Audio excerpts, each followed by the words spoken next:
Alaikum class, this is Mohammad Hashim Zia and you guys are watching Mathfix by Hashim Zia। भाई Nernst university की चौथी merit list तकरीबन आज सुबह कल रात के अराउंड आई हमारे पास। तो नस्ट यूनिवर्सिटी की चौथी मेरिट लिस्ट के अंदर आपके पास किस पर्टिकुलर फील्ड की कितनी क्लोजिंग है उसको जरा डिस्कस कर लेते हैं, उसकी समझ लेते हैं कि भाई किस फील्ड की हमारे पास कितनी क्लोजिंग आ रही है। सबसे पहले नंबर के ऊपर अगर हम देखें कंप्यूटर साइंस इन सीक्स कैंपस, तो भाई कंप्यूटर साइंस सीक्स कैंपस के ऊपर 662 के ऊपर जाके क्लोज हुई है, जबकि कंप्यूटर साइंस पीएनईसी के ऊपर 2799 पे जाके क्लोज हो गई है। ये इंटरेस्टिंगली बड़ी खास चीज़ है कि भाई कंप्यूटर साइंस नस्ट कराची ने पहली दफ़ा अनाउंस करी और ये अभी तक तकरीबन 2800 की मेरिट पोजीशन के ऊपर जा चुकी है। While on the other hand Karachi के अंदर नस्ट को सबसे ज़्यादा फेवर ये मिल रहा है कि भाई फास्ट यूनिवर्सिटी चूंकि शहर से बाहर है, तो जाहिर सी बात है आने वाले सालों में मजीद बच्चा नस्ट कराची के सीएस के ऊपर जाएगा और ये बहुत अच्छा एक ऑप्शन है क्योंकि सेंटर ऑफ दी सिटी के अंदर आपको पीएनईसी के अंदर कंप्यूटर साइंस का डिपार्टमेंट मिल रहा है। इसके अलावा एनबीसी के ऊपर कंप्यूटर साइंस का जो आपके पास डिपार्टमेंट आ रहा है that is basically 4056, while data sciences of seats आपके पास 723 के ऊपर जाके क्लोज हो रही है, जबकि BS bioinformatics science campus के ऊपर 346 पे क्लोज हो रही है। आर्टिफिशियल इंटेलिजेंस सीक्स कैंपस के ऊपर 571 पे क्लोज हो गई, जबकि आर्टिफिशियल इंटेलिजेंस एनबीसी कैंपस के ऊपर जो क्लोज हुई है 4743 पे। सीक्स आई है, एनबीसी के ऊपर क्लोज हुई है 4743 के ऊपर। तो याद रखिए कि चौथी मेरिट लिस्ट आ रही है हमारे पास। अच्छा, सेकंड नंबर के ऊपर हमारे पास जो दूसरी सबसे खास बात आ रही है कि भाई अगर मैं आर्किटेक्चर की और इंडस्ट्रियल डिजाइन्स की बात करूं, तो आर्किटेक्चर और इंडस्ट्रियल डिजाइन्स के अंदर जो बैचलर ऑफ आर्किटेक्चर था ये अनचेंज है, यानी कि 118 के ऊपर एक क्लोज हो चुकी है, इसमें कोई रद्दोबदल नहीं हो रहा। यानी कि 118वीं मेरिट पोजीशन के ऊपर सेकंड मेरिट लिस्ट या फर्स्ट मेरिट लिस्ट पे क्लोज हुई थी, उसके बाद किसी बच्चे ने अपनी सीट को लेफ्ट आउट नहीं करा, तो ये अनचेंज ही जा रहा है। अगर किसी का ख्वाब था आर्किटेक्चर के ऊपर, तो माजरत के साथ इनमें से किसी भी बच्चे ने लेफ्ट आउट नहीं करा, इसका मतलब कोई भी सीट यहां पे एम्प्टी नहीं हो रही। Same goes for the bachelor of industrial design सदा, कि इसके ऊपर आपकी मेरिट पोजीशन 209 की चल रही है। सबसे मजे की अगर मैं आपको बात बताऊं तो पूरे पाकिस्तान से जो आर्किटेक्चर के अंदर पोजीशन हासिल करी है वो हमारे बैच की स्टूडेंट थी अदीना खान, जिन्होंने माशाल्लाह से पूरे पाकिस्तान से दूसरी पोजीशन हासिल करी है, क्योंकि नस्ट में सबसे ज्यादा कंपटीशन लेवल होता है और इंजीनियरिंग प्रोग्राम्स के अंदर ये टॉप 20 या टॉप 30 के अंदर है, और आर्किटेक्चर के प्रोग्राम के अंदर पूरे पाकिस्तान से इनकी दूसरी पोजीशन है। She was a student from the Peshawar side.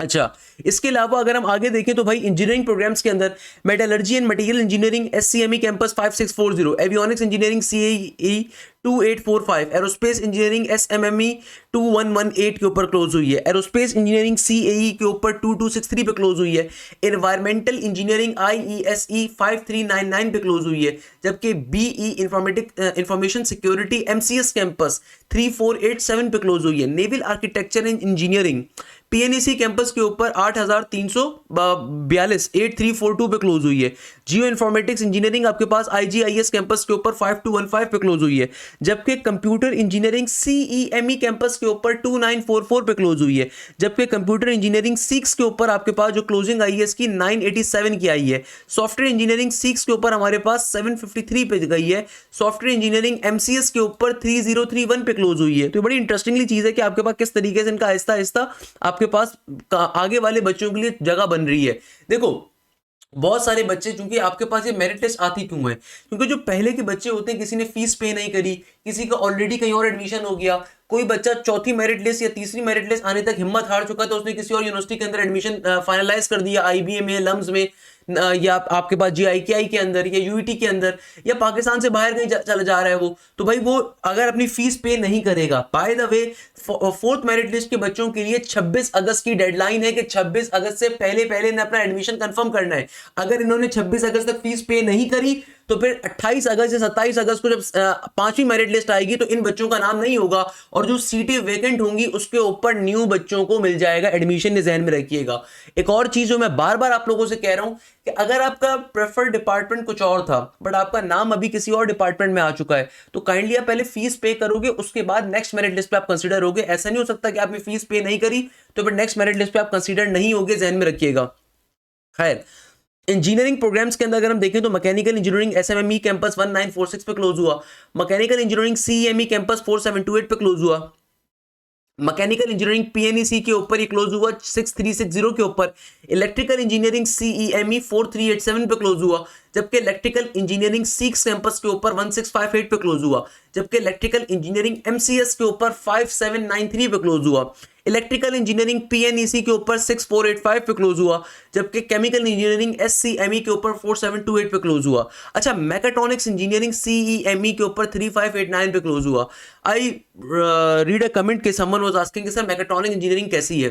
सो भाई mechatronic engineering is basically a mixture of electrical and mechanical, या फिर इलेक्ट्रॉनिक्स और मैकेनिकल का मिक्सचर होती है। रोबोटिक साइड्स आपके पास है। मैकेट्रॉनिक्स एक बड़ी वास्ट फील्ड है, and I still remember years back when I was doing my masters from the US, तो मेरे पास मेरे एक बड़े अच्छे दोस्त थे, वो MCS कैंपस के मैकेट्रॉनिक्स इंजीनियर थे, नस्ट के ग्रेजुएट थे। तो मैकेट्रॉनिक्स की बड़ी डिमांड है यार, बस सिंपल सी बात है, हाथों हाथ इंडस्ट्री में लिया जाता है। अगर आपका शौक है ना इंजीनियरिंग साइड पे जाना, तो मैकेनिकल हो गई, इलेक्ट्रिकल हो गई, मैकेट्रॉनिक्स हो गई, केमिकल हो गई, सिविल हो गई, ये सारी की सारी एवरग्रीन फील्ड्स हैं भाई। एवरग्रीन फील्ड्स का मतलब ये होता है कि इनमें कभी जवाल नहीं आ सकता, चाहे जितनी भी AI आ जाए। उसके पीछे रीजन है भाई, जब कैलकुलेटर आया था लोगों ने कितना कहा था कि यार अब तो मैथमेटिशियन की जॉब खत्म हो जाएगी, बट क्या कभी जॉब खत्म हुई? कैलकुलेटर को चलाने वाला भी एक मैथमेटिशियन ही हो सकता है यार, सही है ना। तो सेम गोज फॉर एयर कि अगर AI भी आता है ना कल को, और AI जो ऐसे आ रहा है अभी आपके पास है, चैट GPT के अंदर आ रहा हो, चाहे आपके पास परप्लेक्सिटी AI के अंदर आ रहा हो, चाहे आपके पास ब्लैक बोर्ड AI के ऊपर आ रहा हो, there are lot of things we can talk about. तो पॉइंट इज दैट कि यार कभी भी कंप्यूटर साइंस ग्रेजुएट की जॉब खत्म नहीं होगी अगर उसको कोप अप करने आता है जमाने के साथ। अक्सर लोगों को जमाने के साथ कोप अप करना नहीं आता होता। फॉर एग्जाम्पल कंटेंट राइटिंग काफी हद तक कम हो गई, मगर अभी भी कंटेंट राइटर्स की जॉब है। जो आप में से बहुत सारे लोग ऐसे होंगे जो कंटेंट राइटिंग करते होंगे, दुनिया भर से पैसे कमाते होंगे, मगर कंटेंट राइटिंग की जॉब खत्म हो गई नहीं। हाँ, काफी हद तक चैट GPT के आने से चीजें आसान हो गई। I still remember there was a time कि ग्रामरली के आपको एड्स बड़े दिखते थे, ग्रामरली बड़ा फेमस था, मगर फिर क्या हुआ, चैट GPT आ गया, सारी चीजें फ्री हो गई, अब ग्रामरली की नीड नहीं पड़ती। मगर जिसको कंटेंट राइटिंग अभी भी AI के साथ करनी आती है वो कामयाब है। बात समझ में आ रही है आपके? तो सेम गोज फॉर हियर कि भाई सिविल हो गई, मैकेनिकल हो गई, इलेक्ट्रिकल हो गई, क्या कभी दुनिया में घर बनने बंद हो सकते हैं? मेरे पास अक्सर क्वेश्चन आता है कि सिविल कैसी है, मुझे आप खुद बताइए, क्या कभी दुनिया में घर बनने बंद होंगे? नहीं, घर बनते रहेंगे भाई। हाँ, उसमें जिद्दत आएगी। For example there was a very famous video कि कोविड-19 के अंदर चाइना ने अपना एक हॉस्पिटल था, वो 10 डेज में तामीर किया था, 7 डेज में तामीर किया था। उसकी बड़ी एक वीडियो आती थी फेसबुक के ऊपर या दूसरी प्लेसेस के ऊपर। तो भाई उसमें जिद्दत आ गई ना। सिविल बनाई हुई सिविल इंजीनियर नहीं होगी, उसकी कोई ना कोई डिजाइनिंग होगी, या फिर आजकल जो सिविल इंजीनियरिंग के अंदर एक न्यू दौर है, जो अक्सर मैंने बहुत सारी जगहों पे देखा, मैंने US में भी देखा, मैंने सऊदी में भी देखा था वो चीज़, कि भाई आप डिफरेंट जो पार्ट्स होते हैं उनको अलग जगह पे मैन्युफैक्चर करते हो, at the end of the day आप उसको एक साथ लाके कंपाइल कर देते हो एक ही दिन के ऊपर। तो जिद्दत है भाई, आपने पहले से पार्ट्स अपने तामीर करके रखे हुए होते हैं। सेम गोज फॉर हियर कि अर्बन इंजीनियरिंग, खैर अर्बन तो आपके पास यहाँ पे नहीं है, बट मैं एक एग्जांपल दे रहा हूँ आपको। सेम गोज फॉर एक और बड़ी इसमें अच्छी एग्जांपल थी कि आपके पास अभी रिसेंटली US के अंदर था, या पता नहीं इंडिया के अंदर था या इटली के अंदर था, कि 24 आवर्स के अंदर उन्होंने एक अंडरवे तामीर किया था। तो सिविल इंजीनियरिंग की एडवांस फॉर्म है ना भाई। तो सिविल इंजीनियरिंग जो आज से 30 साल पहले होती थी, आज भी सिविल इंजीनियरिंग हुई है, बट उसमें क्या है, जिद्दत आ गई है, उसके अंदर टेक्नोलॉजी का इजाफा हो रहा है। तो भाई ये अक्सर लोग जो कहते हैं ना सर इन फील्ड का स्कोप नहीं है, असल में उनके चाचे ने, उनके मामे ने, उनके ताए ने खुद वो चीज़ कभी हासिल नहीं करी होती, वो आप लोगों को तोड़ रहे होते हैं। यकीन मानो बेटा, हर चीज़ में आपको बहुत अच्छी जॉब है, हर चीज़ में आपके लिए बहुत अच्छा स्कोप है। अक्सर लोगों को लगता है कि स्कोप नहीं होता, भाई स्कोप इंसान के अंदर होता है, स्कोप इंसान के अंदर होता है। अच्छा, ये बातें वो बंदा नहीं कर रहा जिसने खुद को जिंदगी में कुछ नहीं करा हुआ। बाय द वे, अगर आप लोगों को नहीं आइडिया तो कभी जाके बेटा थोड़ी सी मेरे बारे में सर्च करिएगा। गलती से मैंने पाकिस्तान की दुनिया की सबसे बड़ी फार्मा कंपनी के अंदर मैंने काम किया था। I was managing the supply chain of the Panadol once back years back. But the point is that कि मुझे शौक था टीचिंग साइड का, मैं उस साइड पे चला गया। ऐसा नहीं है कि जॉब नहीं मिलती भाई, जॉब हर इंसान को मिलेगी जो मेहनत करेगा, जिसको इंटरव्यूज निकालने आते हैं, जिसको अपनी बात करने का सलीका आता है। एक बड़ी मशहूर कोटेशन थी कि भाई अगर आपको अपने आप को बेचना आता है ना, you can never die in hunger. तो एक नॉर्मल सी चीज़ है। तो भाई अगर आप इलेक्ट्रिकल करते हो, मैकेनिकल करते हो, अगर आपको अपने आप को बेचना आता है, अगर आपको ये मालूम है कि आपने किस तरीके से इंटरव्यूअर को इंप्रेस करना है। यार मेरे साथ के जितने मेरे दोस्त थे ना, जिन्होंने मास्टर्स किया था, बैचलर्स किया था, कोई हनीवेल में गया, कोई GSK में गया था, कोई बेतहाशा अच्छी फार्मास के अंदर गया था, हेलियन के अंदर कोई चला गया था, कोई मर्स के अंदर गया था। तो बताने का मकसद ये है कि भाई इंजीनियरिंग फील्ड का स्कोप होता है। अब लेट सपोज मैंने भी रिसेंटली कल परसों की पोस्ट देख रहा था, मैं स्काई न्यूज़ की थी, NBC की थी, कि भाई CS ग्रेजुएट्स आजकल अपनी जॉब फाइंड करने में, हंट करने में मुश्किलात का इजाफा हो रहा है। तो इसका मतलब ये थोड़ी कि CS की जॉब्स खत्म हो गई हैं, इसका मतलब ये नहीं है। इसका मतलब ये कि कंपटीशन हर चीज़ में ज़्यादा है। अगर आप वाकई तौर के ऊपर जॉब हासिल कर सकते हो तो उसके लिए 10,000 उम्मीदवार मौजूद हैं। तो आपको स्टैंड आउट करना है उनके अंदर। आपकी CV बहुत अच्छी होनी चाहिए, आपका कवर लेटर बहुत अच्छा होना चाहिए, आपकी CV के अंदर न्यूमेरिक डेटा बहुत अच्छा होना चाहिए। बेटा once I was working for the global pharma companies or the multinational companies, so I know these particular things. सिर्फ मैथ्स का टीचर नहीं हूँ भाई गलती से। तो बताने का मकसद ये कि भाई ये तमाम चीज़ें आपको स्टैंड आउट करवाती हैं दूसरों के मुकाबले में। Same goes for the chemical engineering. Pakistan इसका हब है भाई। फातिमा फर्टिलाइजर पंजाब साइड भी बेस्ट है, एंग्रो बेस्ट है पाकिस्तान के अंदर। इसके अलावा आपके पास फौजी फर्टिलाइजर्स हैं, फौजी की कंपनी सारी की सारी केमिकल इंजीनियर्स को हाथों हाथ उठाती हैं और बहुत अच्छी पैकेजेस के ऊपर उठाती हैं भाई। अब यकीन नहीं करोगे तो केमिकल साइड बहुत अच्छी है, डिपेंड करता है आपने जाना कहाँ पे है। इलेक्ट्रिकल साइड बहुत अच्छी है, और इनफैक्ट नस की जो इलेक्ट्रिकल साइड है ये तो है ही कंप्यूटर साइड की मेजर्स। आप में से बहुत कम लोगों को बात पता होगी कि भाई जो यूईटी इलेक्ट्रिकल करवा रहा है या जो एनईटी इलेक्ट्रिकल इंजीनियरिंग करवा रहा है उसका मेजर पावर डिस्ट्रीब्यूशन सिस्टम है। सही है, क्योंकि मेरे फैमिली के अंदर मेरी वालदा भी इलेक्ट्रिकल थी, मेरी वालदा भी इलेक्ट्रिकल है, मेरे दो बड़े भाई इलेक्ट्रिकल थे, so I know this particular thing.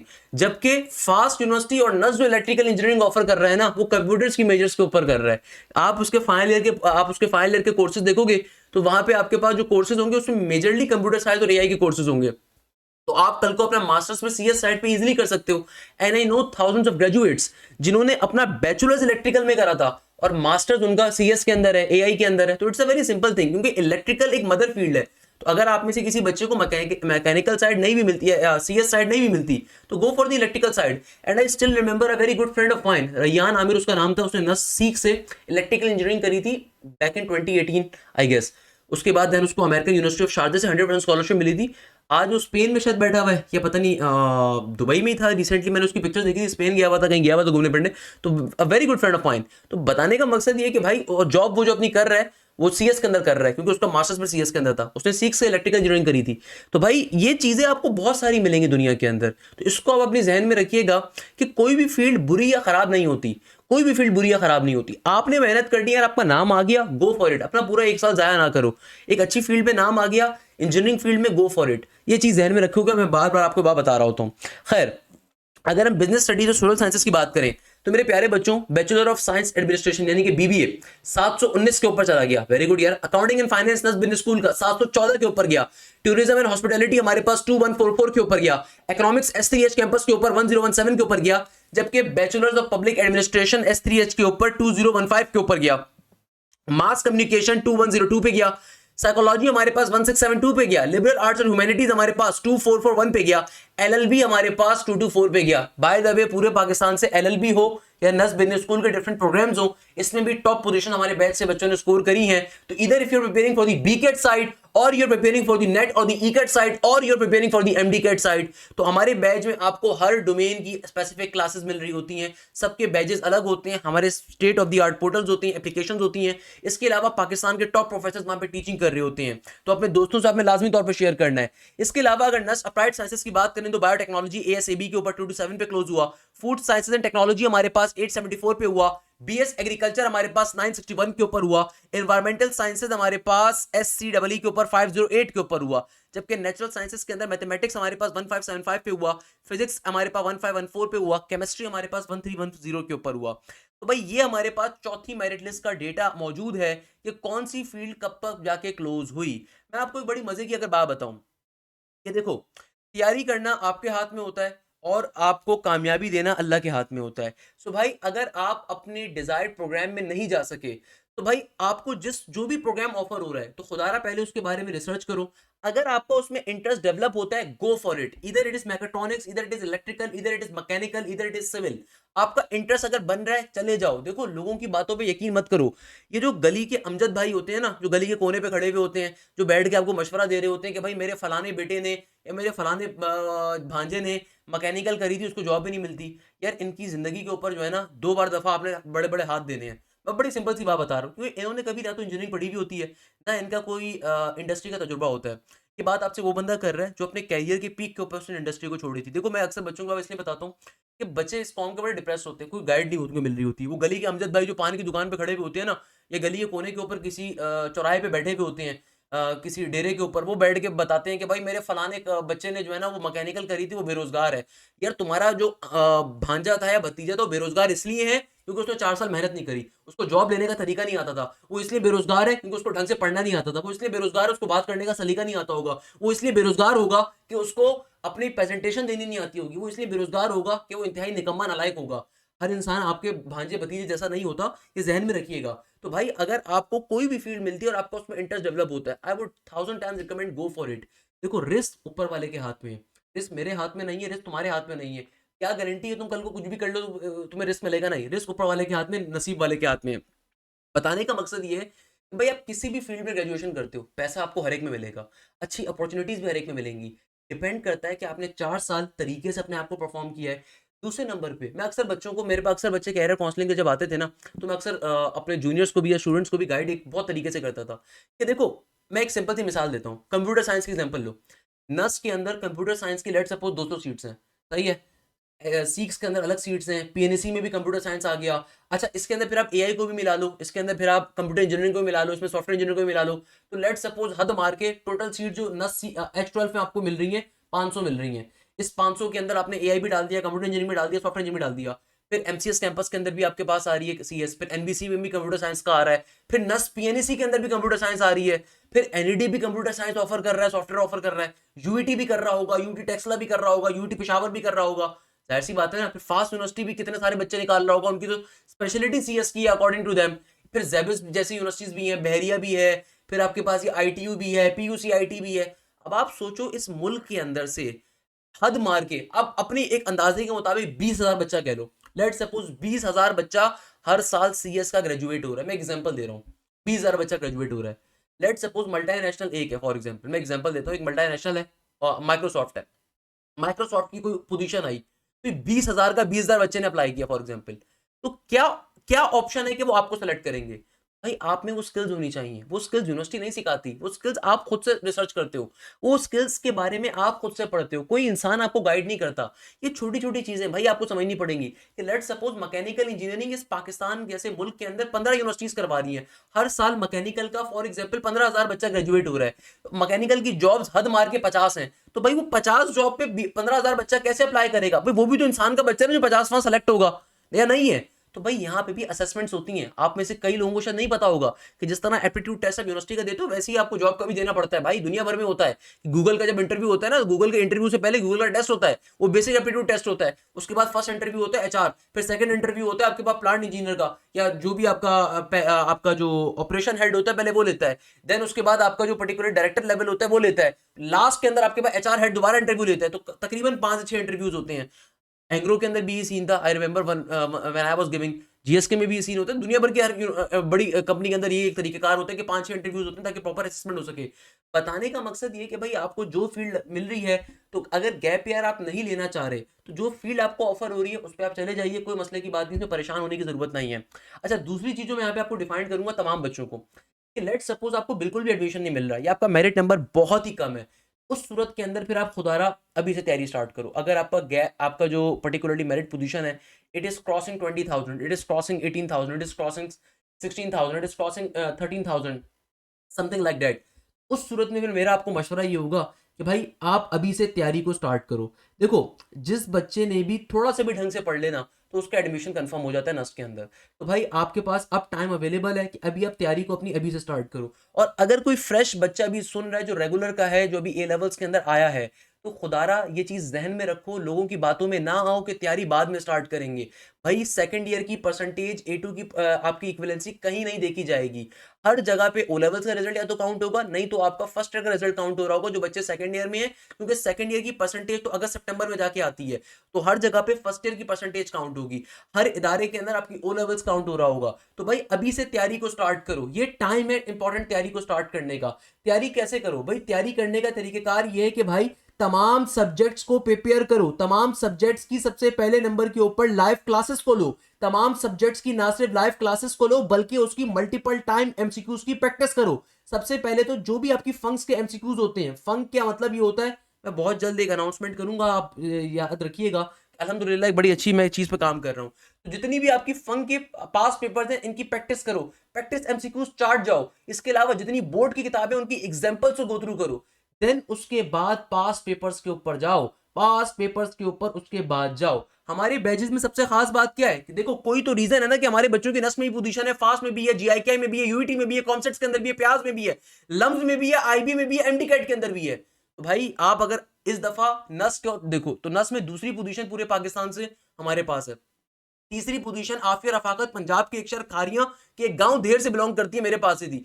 Shaheer Hasan 10वीं पोजीशन, असफा नसीर 25वीं पोजीशन, आयला नूर 26वीं पोजीशन, अशना खान, अब्दुल रहमान, शाहजेब नाजिर, फातिमा फातिमा, जैनब फातिमा, सिमरा इमरान, अक्सा इमरान, वफा Usman. The point is that कि भाई कोई तो रीजन है ना, और उसके पीछे सबसे बड़ा रीजन क्या है? टीपीक्यूज या टीपीटीज। हमारे पास सबसे खास चीज आपको क्या मिलती है? Topical past papers. Topical past papers are something जो कि आपके लिए बहुत इंपॉर्टेंट है, कि भाई जो भी आपको क्लास में टॉपिक पढ़ाया जाएगा उसकी पास पेपर शीट आपको प्रोवाइड की जाती है। 10 एमसीक्यूज अगर क्लास में कवर करवाए गए हैं तो 25 एमसीक्यूज आपको सॉल्व करने के लिए दिए जाते हैं। 25 एमसीक्यू जब आपने सॉल्व किए हैं तो अगले हफ्ते उनका टेस्ट कंडक्ट होगा। जब टेस्ट कंडक्ट हो जाएगा तो उस टेस्ट की एक डिस्कशन क्लास भी कंडक्ट होगी, जिसको एक प्रॉपर प्रोफेसर कंडक्ट करेगा। ये नहीं कि भाई कोई बच्चा नस्ट में पढ़ रहा है वो बैठ के पढ़ा रहा है, ये इंतहाई नालायक तरीन लोग होते हैं, सही है ना भाई? कि कोई बच्चा एनईडी में बैठा है वो साथ बैठ के पढ़ा रहा है, कोई यूईटी में बैठा है साथ बैठ के पढ़ा रहा है, ये नालायक तरीन लोग होते हैं भाई, इनका खुद कोई तजुर्बा नहीं होता। तो हमारे प्लेटफॉर्म पे आपको सारे प्रोफेसर मिलेंगे, हर सब्जेक्ट के 2 प्रोफेसर होंगे। पढ़ाने का तरीकेकार क्या है कि एक टीचर पहले फर्स्ट ईयर मैथ्स एप्टीट्यूड पढ़ाएगा, दूसरा teacher second year maths aptitude पढ़ाएगा, और नस के नेट नंबर 1 तक कंप्लीट कोर्स को कवर कर दिया जाएगा। नस के नेट नंबर 1 तक कंप्लीट कोर्स कवर कर दिया जाएगा। And once the course is covered, तो जिस टीचर ने पहले फर्स्ट ईयर मैथ्स एप्टीट्यूड पढ़ाई थी अब वो सेकंड ईयर मैथ्स एप्टीट्यूड पढ़ाएगा, जिस टीचर ने सेकंड ईयर मैथ्स एप्टीट्यूड पढ़ाई थी अब वो फर्स्ट ईयर मैथ्स एप्टीट्यूड पढ़ाएगा, ताकि बच्चे को दोनों टीचर्स का फ्लेवर मिले।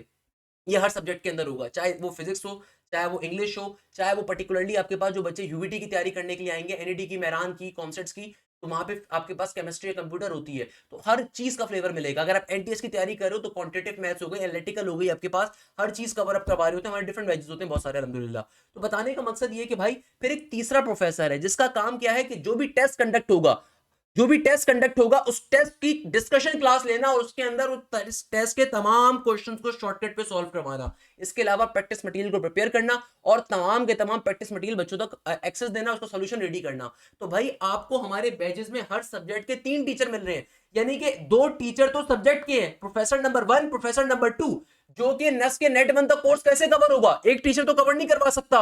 तो भाई एक प्रोफेसर फर्स्ट ईयर एप्टीट्यूड पढ़ाएगा, दूसरा टीचर सेकंड एप्टीट्यूड पढ़ाएगा, तो 2 प्रॉपर प्रोफेसर। उसके अलावा तीसरे प्रोफेसर जो कि प्रॉपर टीचर एक प्रॉपर जिस बंदे का एक अच्छा खासा तजुर्बा हो एप्टीट्यूड साइड का, वो टेस्टिंग डिपार्टमेंट में हमारे पास, कि भाई जिसका काम क्या है कि टेस्टों की तादाद को ज्यादा से ज्यादा करना, टेस्टों को ना सिर्फ सॉल्व करवाना, टेस्टों की डिस्कशन करना, प्रैक्टिस मटेरियल को रेडी करवाना बच्चों के लिए, ये तीसरे प्रोफेसर होंगे। इसके अलावा हमारी डाउट टीम टोटली डिफरेंट है। जो हमारी डाउट टीम है वो टोटली डिफरेंट है। वो डाउट टीचर्स की हमारी टीम, यानी कि आपके सपोर्ट व्हाट्सएप ग्रुप्स होते हैं। आपके सपोर्टेड क्या होते हैं बेटा? व्हाट्सएप ग्रुप्स होते हैं, जिनका सबसे बेसिक पर्पज ये होता है कि आपकी कोई क्वेरी, कोई प्रॉब्लम है, वहां पे आप पूछिए, कोई मसले की बात नहीं है।